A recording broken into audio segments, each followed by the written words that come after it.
Lloyd Blankfein thinks it's not unreasonable for interest rates to go to 5%. If interest rates go to 5%, how different does the strategy need to be?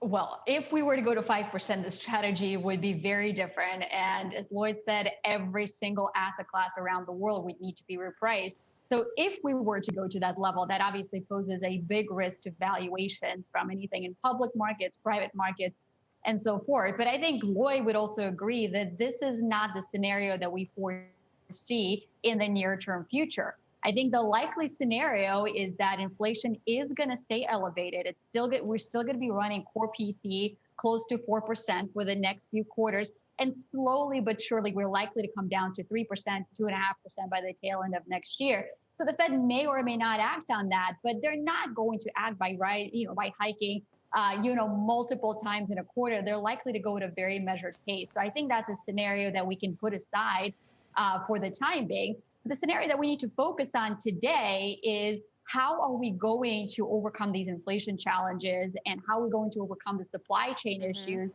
so that profitability remains intact for corporations and purchasing power remains intact for consumers as well. 100%. And that's literally all we're listening for on all the calls.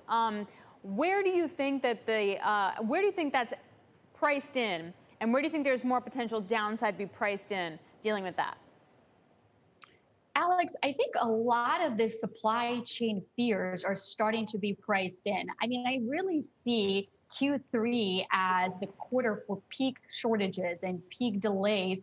And we even had, I think General Motors reported the other day saying that they likely have seen some of those peak disruptions in Q3, and things are likely to improve for auto production, for example, in Q4 and into 2022. So I think we are largely pricing that in.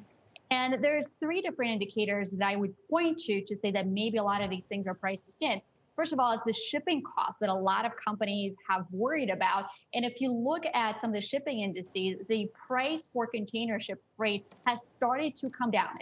It's still very high historically speaking, but it has started to come back down because we're not seeing just as many delays off the ports of LA, for example. And we are starting to get some of the port backers back to work. We're starting to see improvement in trucking employment as well. And so that should alleviate the bottlenecks in the trucking sector. And then the last factor that I would point to, the reason why there's also the manufacturing intermediary goods shortages, that has to do with factory closures in Asia, which were very draconian and very strict. And I think those will begin to abate too as the cases abate. Just seen Singapore going back into lockdown, so it's not going to be a straight road. Anastasia, my takeaway from the earnings season thus far is that the consumer's going to pay, not the corporation, i.e. we are going to see prices being ultimately passed on. Yeah. Do I avoid anything with consumer exposure? I think it's a little bit challenging for consumer industries. So the good news is that corporations are raising prices to make up for higher input costs, and so they are largely preserving the margin. So I think that's a really good thing for the earnings season. The other piece of good news, I would say, that they're also raising wages, and wages, as we know, are running 4.6% year over year. So consumers are actually able to buy those goods that are now more expensive.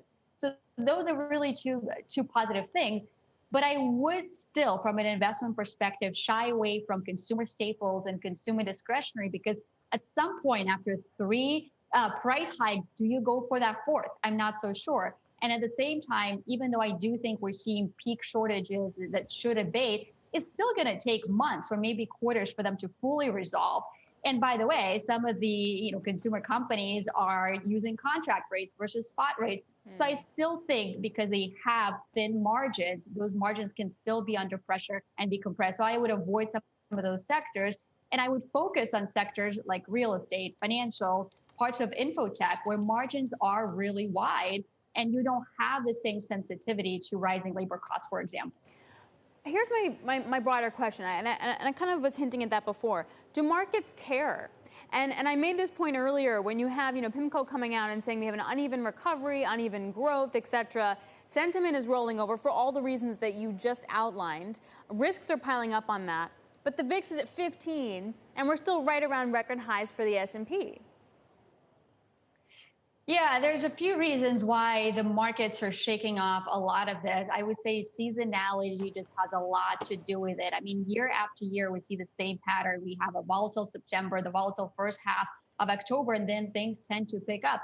I think the reason, Alex, this happens is because a lot of concerns get built up in September. And this year's case in point, we had the debt ceiling, the different fiscal worries, we had the supply chain, and then you tend to resolve a lot of those concerns as you approach year end. And I think that's what the markets are going through today is this a little bit of positive resolution. The other thing too is there's a lot of concerns that are being raised and are being thrown at these corporates, but take a look at the earnings numbers. First of all, we have, I think, a 13% earnings surprise so far this quarter. And now the growth rate for Q3 has been not ratcheted up to 30%. That's not something to sneeze at. That's a very positive number. And the margins are 12.5%. So I think that's why there's a tendency to shake some of these fears off. And if I look into 2022, earnings growth is still likely to be 9%. So all in, this is a positive backdrop for markets. 65,920, the current price of Bitcoin. Buyer or seller? All right. It is a little bit difficult to make a short-term call on Bitcoin here because I will say we've seen a tremendous rally and we're looking at some levels that are overbought. But for a lot of our clients, actually, I think for a lot of holders of Bitcoin, this is a longer-term allocation they hold and they stick to it as part of their strategy. So I would think about buying it on any dips that we get.